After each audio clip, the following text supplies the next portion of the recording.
الحمد لله رب العالمين والصلاة والسلام على أشرف الأنبياء والمرسلين وعلى آله وأصحابه أجمعين أما بعد. அன்புள்ள சகோதரர்களே, அல்லாஹ்வுடைய ஏற்பாட்டில் அல்லாஹ் ஜல்ல ஷானஹு வ தஆலாவுடைய வேதத்தை வாசிப்பதற்கும் விளங்குவதற்கும் அதன் அடிப்படையில் எங்களுடைய வாழ்க்கையை அமைத்துக் கொள்வதற்கும் அல்லாஹ் ஜல்ல ஷானஹு வ தஆலா நம் அனைவருக்கும் ஒரு சந்தர்ப்பத்தை இருந்திருக்கிறான். அந்த வகையில் ஒவ்வொரு ஞாயிற்றுக்கிழமையும் இஷா தொழுகையை தொழுதுவிட்டு ஒரு சில வசனங்களை பார்த்து வருகிறோம். இந்த வகையில் இன்ஷா அல்லாஹ் இன்றும் சூரத்து அல்-லைல் இரவு என்கின்ற அத்தியாயத்தின் ஒரு சில பகுதிகளை இருக்கின்ற சில நிமிடங்களில் பார்க்கலாம் என்று நினைக்கிறேன். அன்புள்ள சகோதரர்களே,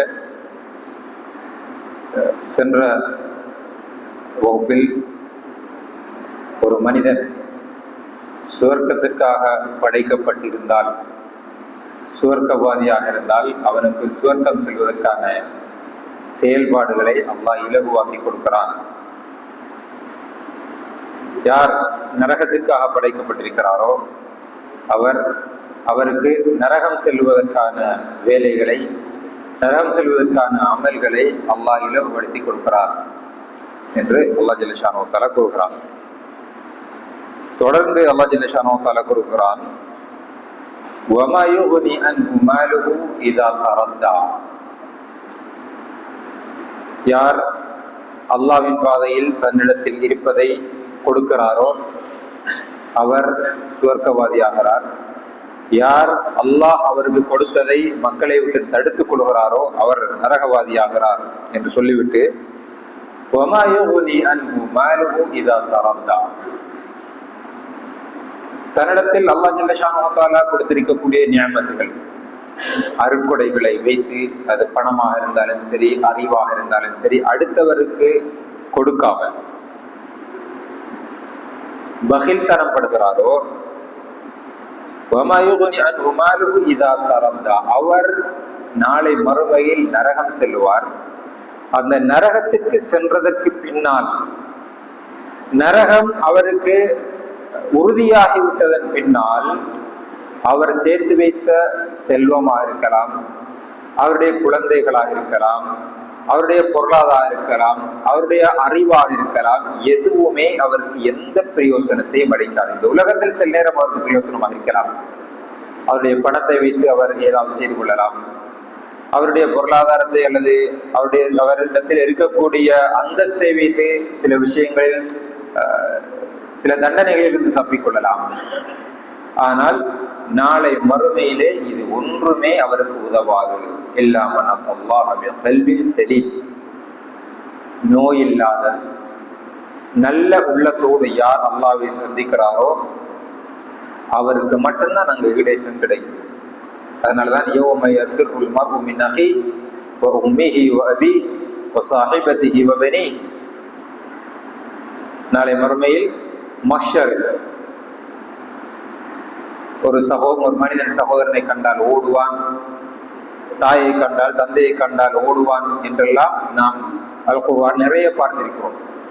எனவே நம்மிடத்தில் இருப்பதை கொண்டு மக்களுக்கு நலவு செய்ய முடியுமாக இருந்தால் மேக்சிமம் அதை செய்துவிட வேண்டும். ஏனென்றால் மறுமையில் அவர் நரகத்துக்கு போனால் அவருக்கு எந்த பிரயோசனத்தையும் அது கொடுக்காது. இன்ன அலைனா லல் ஹுதா, நிச்சயமாக நேர்வழி என்பது எம்மிடத்திலே தான் இருக்கிறது. பகில் தரப்படக்கூடியவர் நரகத்திற்கு போகிறார், அல்லாஹ்வுக்காக செலவு செய்யக்கூடியவர் சுவர்க்கத்திற்கு போகிறார். சிலர் ஒவ்வொருவரும் ஒவ்வொரு முயற்சி செய்கிறார்கள். அந்த முயற்சியை கொண்டு சிலர் நரகத்திற்கு போகிறார்கள், சிலர் சுவர்க்கத்திற்கு போகிறார்கள். எனவே நேர்வழி என்பது என்னிடத்திலே இருக்கிறது, என்னிடத்திலே நேர்வழியை கேளுங்கள் என்று அல்லாஹ் ஜல்ல ஷானஹு வ தஆலா சொல்றான். இன்ன அலைனா லல் ஹுதா. அதனால்தான் நாம் சூரத்துல் ஃபாத்திஹாவில் ஒவ்வொரு நேரமும் ஓதுகிறோம், இஹ்தினஸ் ஸிராத்தல் முஸ்தகீம், இஹ்தினஸ் ஸிராத்தல் முஸ்தகீம் ஹுதா, இஹ்தினா, யா அல்லாஹ் எங்களுக்கு நேரான வழியை காட்டுவாயாக. சில நேரம் நாம் வழிகாட்டில் இருக்கலாம், ஆனால் வழிகாட்டில் இருக்கக்கூடியவர்களும் என்ன நினைத்துக் கொண்டிருக்கிறார்கள் என்றால் நான் நேர்வழியில் இருக்கிறேன் என்று நினைக்கிறார்கள். கபர் வணக்கம் செய்யக்கூடியவர்களும் தான் நேர்வழியில் இருப்பதாகத்தான் நினைக்கிறார்கள். அதே போன்று ஷிர்கான வேலை செய்யக்கூடியவர்களும் அதைத்தான் நினைக்கிறார்கள். ஆனால் தூய்மையான தௌஹீத் கொள்கையில் எனக்கு நேரான வழியை நீ காட்டுவாயாக என்று ஒவ்வொரு தொழுகையிலும் நான் அல்லாஹ்விடத்தில் துஆ செய்து கொண்டிருக்கிறோம். ஏனென்றால் ஹிதாயத் என்பது மிக முக்கியமானது. ஹிதாயத்தை தருவது அல்லாஹ் ஜல்ல ஷானஹு தஆலா மட்டும்தான். நேர்வழியை காட்டலாம், பயான் பண்ணலாம், இது நேர்வழி, இதில் வாங்கல் என்று சொல்லலாம், இந்த பாதையால் போகாதீர்கள் என்று சொல்லலாம். ஆனால் அதை சொல்வதை கேட்டு அந்த நேரான வழியில் போகக்கூடிய கடைசி முடிவை அல்லாஹ் ஜல்ல ஷானஹு தஆலா தான் எடுக்க வேண்டும். அல்லாஹ் ஜல்ல ஷானஹு தஆலா நேரான வழியில் வாழ்ந்து நேரான வழியில் மரணிப்பதற்கான பாக்கியத்தை எம் அனைவருக்கும் தர வேண்டும். இன்ன அலைனா லில் ஹுதா, நேரான வழி என்பது, நேர்வழி என்பது எங்களிடத்திலே தான் இருக்கிறது. அதன் அந்த நேர்வழியை தருவதற்காகத்தான் அல்லாஹ் ஜல்ல ஷானஹு தஆலா ரசூல்மார்களை நபிமார்களை காலம் அனுப்பி கொண்டே இருந்தான். அல் குர்ஆனை அனுப்பி இருக்கிறான். ரசூலுல்லாஹி ஸல்லல்லாஹு அலைஹி வஸல்லம் அவர்களை தூதராக அனுப்பி இருக்கிறான். எல்லாமே நேர்வழிக்காகத்தான். யார் அல் குர்ஆனோடும் ஹதீஸோடும் உலமாக்களோடும் தொடர்போடு இருக்கிறார்களோ அவர்கள் நேர்வழியில் இருந்து மாறி வழிகாட்டில் செல்வதற்கான வாய்ப்புகள் குறைவு. யார் உலமாக்களோடு தொடர்பில்லாமல், அல் குர்ஆனோடு தொடர்பில்லாமல், தர்ஜுமாக்களோடு தொடர்பில்லாமல் வாழ்கிறார்களோ, பயான்களோடு தொடர்பில்லாமல் வாழ்கிறார்களோ அவர்கள் வழிகட்டு போவதற்கான வாய்ப்புகள் நிறைய இருக்கிறது. அதிலும் குறிப்பாக இந்த காலத்தில் இந்த சோசியல் மீடியா, யூடியூப், ஃபேஸ்புக் என்று வார நேரத்தில் நிறைய பயான்களும் நிறைய உரைகளும் நிறைய இருக்கு. யாருடையாவது ஒரு பயானை கேட்பார், அது அவருக்கு நல்லா பிடிச்சிருக்கும், அந்த பேச்சுடைய ஸ்டைல் பிடிச்சிருக்கும், அவர் வைக்கக்கூடிய ஆர்கியூமெண்டில் சில நேரம் பிடிச்சிருக்கும், ஆனால் அது இஸ்லாத்துக்கு முரணானதாக இருக்கும். அதில் அவர் கவரப்படுவார். அந்த கவரப்பட்டு சில நேரம் வழிகாட்டில் போய்விடுவார்கள். சூப்பர் முஸ்லிம் என்று சொல்லி ஒரு கூட்டம் தெரிகிறது. கேட்கிற நேரத்தில் சில நேரம் அது சரி மாறி விளங்கும். அல் குர்ஆன் ஹதீஸ் அல் குர்ஆனை ஹதீஸை மறுக்கக்கூடிய ஒரு கூட்டம் தெரிகிறது. அதாவது புத்திக்கு முரண்படக்கூடிய ஹதீஸ்களை மறுக்க வேண்டும் என்று சொல்லி ஒரு குரூப் தெரிகிறது. இப்படி பல குரூப்கள் தெரிகின்றன. இந்த அவங்களுடைய பயான்களை கேட்கிற நேரத்தில் அது சரி மாறிப்படும். அதை ஒரு ஆலிமிடத்திலே சென்று நேரடியாக அல் குர்ஆன் சுன்னா அடிப்படையில் இதை நாங்கள் விளங்கிக் கொள்ளவில்லை என்றால் சிலர் நாங்கள் வழிகாட்டில் பேசி விடலாம். அதனால் தான் அல்லாஹ் ஜல்ல ஷானஹு தஆலா அல் குர்ஆனை ரசூல்மார்களை எங்களுக்கு அனுப்பி கொண்டே இருந்தார். எனவே நாங்கள் ஒவ்வொரு தொழுகையிலும் இஹ்தினா ஸிராத்தல் முஸ்தகீம் என்று துஆ கேட்கிறோம். அதை உணர்ந்து துஆ கேட்க நாங்கள் கடமைப்பட்டிருக்கிறோம். தொடர்ந்து அல்லாஹ் ஜல்ல ஷானஹு தஆலா சொல்கிறான், இப்படி யார் எங்களுடைய நேர்வழியை விட்டு விலகி செல்கிறாரோ, யார் நரகத்துக்குரிய வேலையை செய்கிறாரோ, ஃபஅன்தர்துகும் நாரன் தலவ்வா, அவருக்கு நாங்கள் கொழுந்து விட்டு எரியக்கூடிய நெருப்பை எச்சரிக்கை செய்கிறோம். அல்லாஹ் எச்சரிக்கை செய்கிறோம் என்று சொல்லாமல், எதிர்காலத்தில் சொல்லாமல், இறந்த காலத்தில் சொல்கிறான். நான் அவர்களுக்கு எச்சரிக்கை செய்து விட்டேன், என்னுடைய கடமை முடிந்து விட்டது, பயங்கரமானது என்று அல்லாஹ் ஜல்ல ஷானஹு தஆலா சொல்றான். நாரன் தலவ்வா, கொழுந்து விட்டு எரியும் நெருப்பு. அல்லாஹ் ஜல்ல ஷானஹு தஆலா இன்னொரு சொல்றான் நெருப்பை பத்தி, அந்த நரக நெருப்பை பத்தி சொல்லுகின்றது, கல்ல இன்னஹா லவா, அந்த நரக நெருப்பு கொழுந்து விட்டு எரியும், பெரிய பெரிய தீச்சுவாலைகளை விடும், மலைகளை போன்று, சிவந்த ஒட்டகங்களை போன்று சுவாலைகளை விட்டு எரிக்கக்கூடிய நரகத்தை நாங்கள் எச்சரிக்கை செய்கிறோம். அந்த நரக நெருப்புடைய வீரியம் எப்படி இருக்கும் என்றால், ஒரு குறிப்பிட்ட அளவு அந்த நரக நெருப்பு கிட்ட போனால் அவர்களுடைய தோலை அது எரித்து விடும். ஷவா என்றால் நமக்கு தெரியும், வெளிநாடுகளில் போகக்கூடியவர்களுக்கு ஷவாயா என்று சொல்லி கோழி விற்பார்கள், கிரில் சிக்கன். கீழுக்கு நெருப்பை போட்டு அந்த நெருப்பு சுத்தி கோழியை வச்சு அந்த கிரில் பண்ணிக்க அதை சுத்திட்டே இருக்கும். அந்த நெருப்புல அந்த கோழி வேகி அதனுடைய தோல்ல இருந்து அப்படியே தண்ணி வடிஞ்சிட்டே இருக்கும். அந்த கோழிக்கு ஷவாயான்னு சொல்லுவார்கள். இதே போல அந்த வெக்கப்பட்டாலே தோல் உரிச்சு, வெக்கப்பட்டாலே தோல் வெம்பி போய்த்தரும். இது சாதாரண அந்த நெருப்புடைய வெக்கப்பட்டால். அப்ப நெருப்பே பட்டால் எப்படி இருக்கும்? அல்லாஹ் ஜல்ல ஷானஹு கேட்கிறான். பயங்கரமானது. அந்த நெருப்புடைய இரைச்சல் சத்தம் மிக பயங்கரமானது. இது யாருக்கு என்று சொன்னா, பகில் தனம் பட்டு கொண்டு தன்னிடத்தில் இருக்கிறதுல ஏதாவது ஒண்ணு மற்றவனுக்கு கொடுக்காதவர்கள், பாவம் செய்யக்கூடியவர்கள், பாவத்துக்குரிய அமல்கள் செய்யக்கூடியவர்கள். ததுஉ மன் அத்பர வ தவல்லா, அந்த நரக நெருப்பு அழைக்கும், கூப்பிடும். யார கூப்பிடும்? மன் அத்பர், யாரு பின்னடிச்சு போறாங்களோ. தொலை கூப்பிட்டா வார இல்லை, பின்னடிச்சு போவாங்க. தாவா வேலைகளுக்கு பின்னடிச்சுட்டு போவாங்க, நல்ல அமல்களுக்கு பின்னடிச்சுட்டு போவாங்க. நல்ல அமல்கள் செய்யறதுக்கு கூப்பிட்டா பின்னுக்கு ஆகுவாங்க, ஹராமானத்துக்கு முன்னுக்கு ஆகுவாங்க, பாவங்களுக்கு முன்னுக்கு ஆகுவாங்க. அதுக்கு இன்ட்ரெஸ்ட் பட மாட்டாங்க. நல்ல அமல்களுக்கு இன்ட்ரெஸ்ட் பட மாட்டாங்க, பாவமான செயலுக்கு இன்ட்ரெஸ்ட் படுவாங்க. இந்த மாதிரியாக இருக்கக்கூடியவர்கள் அது அழைக்கும். பின்னுக்காகி வெக்காகி போறார்கள் எல்லாம் அது அழைக்கும். பொருளாதாரத்தை சேர்த்து, அறிவை சேர்த்து, அந்தஸ்தை சேர்த்து, அது மக்களுக்கு கொடுக்காமல் யார் பாதுகாத்து வைத்துக் கொள்கிறாரோ, பணத்தை சேர்த்து பாதுகாத்து வச்சிருக்கிறோம் கொடுக்கிறீர்கள், இப்படியானவர்களை அது அழைக்கும் என்று ரசூலுல்லாஹி அல்லாஹ் ஜல்ல ஷானஹு அல் குர்ஆன்ல சொல்றார். நஸஅத லிஷவதது மன் நதபர வ தவல்ல ஜமாஅ ஃபஅவா லா யஸ்லாஹா இல்லா அல் அஷ்கா.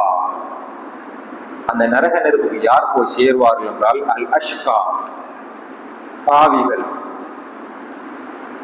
கெட்டவர்கள், நன்மையின்பால் வராதவர்கள், இவர்கள் தான் துர்பாக்கியசாலிகள். இவர்கள் தான் அந்த நரகத்துக்கு போய் சேருவார்கள். அல் அஷ்கா, துர்பாக்கியசாலிகள். அந்த அஷ்காக்கள் யாரு? அல்லதி கذب வதவல்லா, பொய் சொல்லுவார், பொய் சொல்லுவார். அல் குர்ஆன் உண்மையை சொன்னா, அல் குர்ஆன் ஓதி காட்டினா அது பிழை என்று சொல்லுவார், அது அப்படியெல்லாம் இல்லைன்னு சொல்லுவார். வதவல்லா, முன்னுக்கு வர மாட்டான், இன்ட்ரெஸ்ட் பட மாட்டான், தொழுகையில் ஆர்வம் பட மாட்டான், நல்ல விஷயங்கள் ஆர்வப்பட மாட்டான். அல் குர்ஆனை பொய்யொன்று சொல்லுவான், ஹதீஸ பொய்யொன்று சொல்லுவான், இஸ்லாத்துல சொல்லப்பட்ட அம்சங்களை பொய்யொன்று சொல்லுவான். இப்படி பொய் சொல்லி வதவல்லா, தூரமாகுவான், கிட்ட வரமாட்டான். இவர்கள் தான் இந்த நரகத்தில் போய் சேருவார்கள். வஸயுஜன்னபுஹல் அத்கா, நரகத்துக்கு பயந்து சில காரியங்களை விடக்கூடியவர்கள், நரகத்துக்கு பயந்து சில காரியங்களை விடக்கூடியவர்கள். ஏன்னா ஒரு பாவத்தில் ஒரு மனுஷன் அடிக்ட் ஆயிட்டாங்கன்னா விடுறது கஷ்டம். அது போதையாக இருக்கலாம், அல்லது வட்டியாக இருக்கலாம், அல்லது அனாச்சாரங்களாக இருக்கலாம், அல்லது மானக்கேடான விஷயங்களாக இருக்கலாம். ஒன்றில் அடிக்ட் ஆகினா, செஞ்சு பழகினா விடுறது கஷ்டம். இருந்தாலும் நரகத்திற்கு பயந்து, இந்த நாம் மேலே சொல்ல அந்த நரகத்திற்கு பயந்து யார் அதை தவிர்த்து கொள்கிறார்களோ, அவர்களுக்கு அல்லாஹ் அந்த நரகத்தை விட்டு தூரமாக்கிடுவான். இப்ப யார் நரகத்துக்கு பயந்து இந்த பாவங்களிலிருந்து தூரமாகிறார்களோ அவர்களை அல்லாஹ் அந்த நரகத்திலிருந்தும் தூரமாக்கி விடுவார். யார் இதை தவிர்த்து கொள்வார்கள்?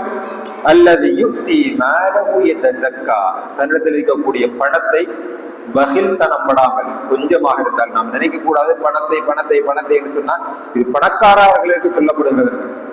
இத்தகு நாரா வலவு பிஷக்கி தம்ரா, நரகத்திலிருந்து உங்களை பாதுகாத்துக் கொள்வதற்காக அல்லாஹ்வுடைய பாதையில் செலவு செய்யுங்கள் என்றால் பெரிய பணத்தை செலவு செய்யுங்கள் என்று நீங்கள் கற்பனை செய்யக்கூடாது. இத்தகு நாரா வலவு பிஷக்கி தம்ரா, ஒரு பேரித்தம்பழம் உங்களுக்கு இருக்கிறதா இருந்தால் அந்த பேரித்தம்பழத்தில் ஒரு துண்டையாவது நீங்கள் கொடுத்து நரகத்திலிருந்து உங்களை நீங்கள் பாதுகாத்துக் கொள்ளுங்கள். எனவே தர்மம் செய்வது என்பது பெரும்பாலும் பெரிய பணம் இருக்க வேண்டும் என்ற அவசியம் கிடையாது.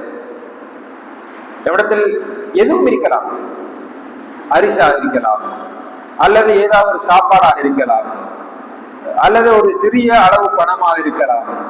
எதுவாக இருந்தாலும் சரி அந்த தர்மத்தை கொடுத்து பழகணும். பள்ளிவாசலுக்கு ஒரு 100 ரூபாய் மாசம் கொடுத்தா அது ஒரு தர்மம், அவ்வளவுதான் முடியும்.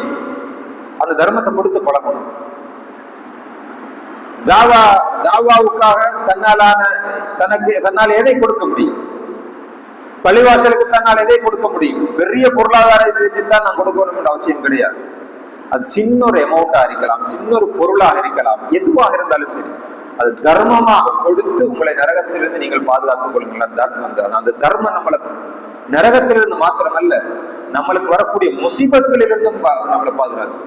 பள்ளிவாசலுக்கு மாசம் ஏதாவது கொடுக்கறது, அல்லது ஜனாசா கமிட்டியா இருந்தாலும் சரி, இப்படி நல்ல விஷயங்களுக்காக பயன்படுத்தக்கூடிய விஷயங்களுக்கு நம்மால் முடியுமான ஏதாவது ஒன்று நம்ம செஞ்சுட்டே இருக்கோம்.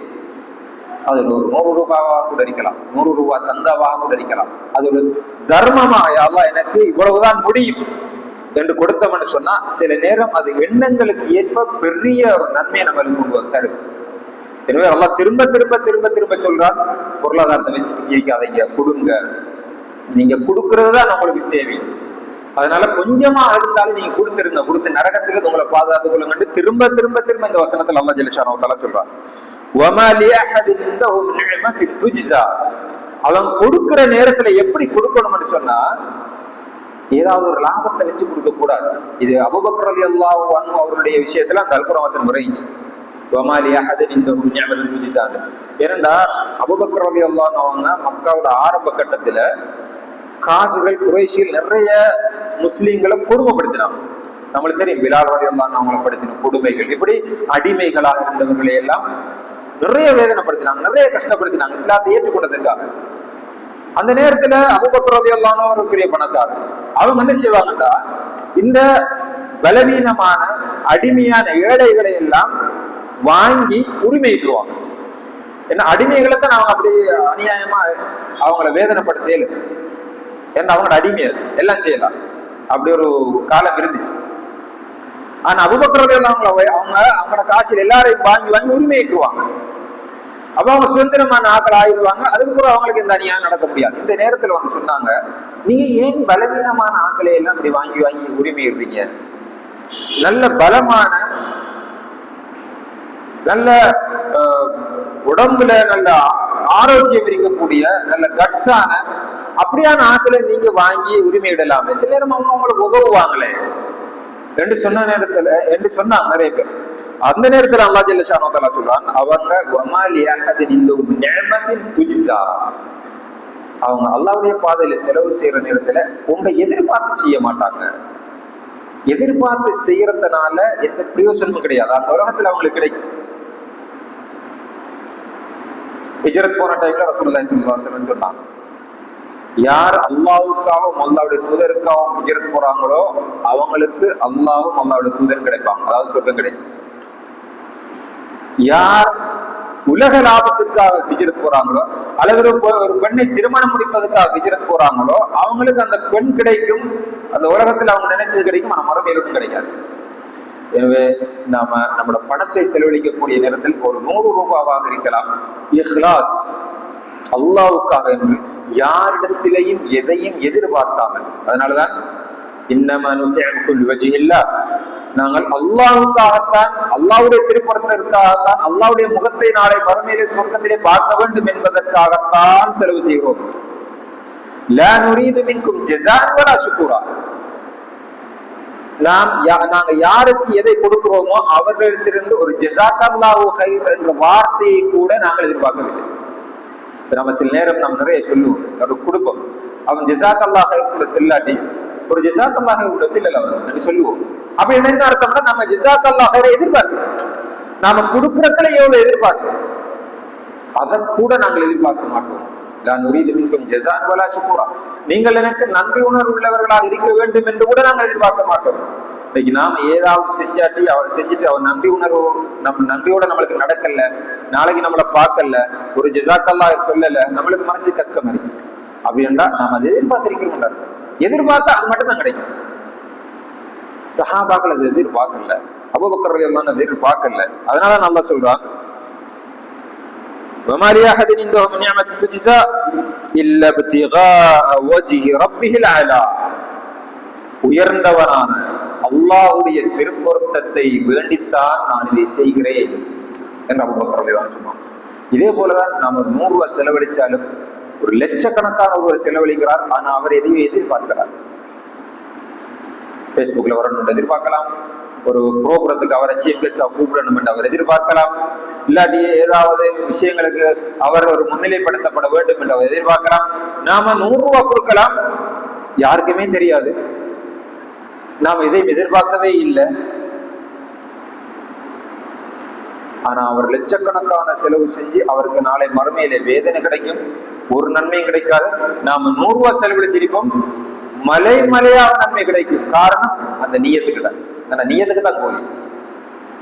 எனவே நீயத்தோடு இஹ்லாஸோடு எதையும் எதிர்பார்க்காமல் குடும்பத்துக்கு கொடுக்குறோமா, எதையும் எதிர்பார்க்காதீங்க. நண்பர்களுக்கு ஏதாவது ஹெல்ப் பண்றோமா, எதையும் எதிர்பார்க்காதீங்க. அனாதைகளுக்கு கொடுக்குறோமா, அவர் ஜஸாக்கல்லாஹ் கூட தேவையில்லை. கஷ்டப்படக்கூடிய யாருக்காவது ஒரு குடும்பத்தை தூக்கி விடுறோமா, ஒரு ஜஸாக்கல்லாஹ் கூட அவங்க செல்ல தேவை. அவங்க செல்லாட்டியும் நம்மளோட நியத் சரியா இருந்தா நம்மளுக்கு கிடைக்கும். அவன் சொன்னாலும் நியத் சரியில்லைன்னா கிடைக்காது. அப்ப இந்த ஜஸாக்கல்லாஹ் என்னது சொல்லணும், அது வேற விஷயம், அது வாங்குறாக்கள கடமை. ஆனா கொடுக்குறாக்களுக்கு அது எதிர்பார்க்க கூடாது. எது வர இருந்தாலும் சரி, நம்மளோட பார்வையில் அது பெரிய ஹெல்ப் அடிக்கும். வேணாம், ஜஸாக்கல்லாஹ் ஹைருமானா நன்றி வருமானா, அதுக்காக ஜஸாக்கல்லாஹ் செல்லக்கூடியவர் நீங்க எல்லாத்தையும் செல்லக்கூடாது, அதை சொல்லலைன்னா அவர் சொல்லணும். ஆனா நாம எதிர்பார்க்க கூடாது. அவர் சொன்னா கூட அது ஓகே அல்ஹம்துலில்லாஹ்னு சொல்லிட்டு போகணுமே தவிர அதை வச்சு நாம எதையாவது எதிர்பார்த்தோம்னு சொன்னா நம்ம செய்யறதால எந்த நன்மையும் கிடைக்காது.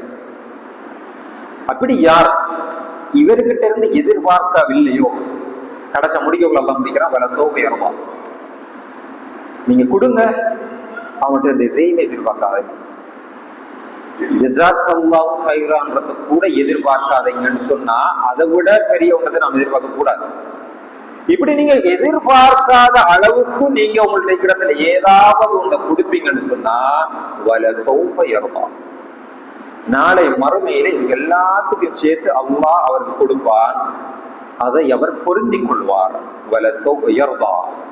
கணியத்துக்குரிய சகோதரர்களே, நம்மளுக்கு யாராவது ஒரு ஹெல்ப் பண்ணுவார், நாம அந்த ஹெல்ப்புக்காக ஏதாவது செய்யணும் என்று நினைச்சு ஹெல்ப் பண்ணி நம்ம சொன்னா அதுல கூட இஹ்லாஸ் இல்லை.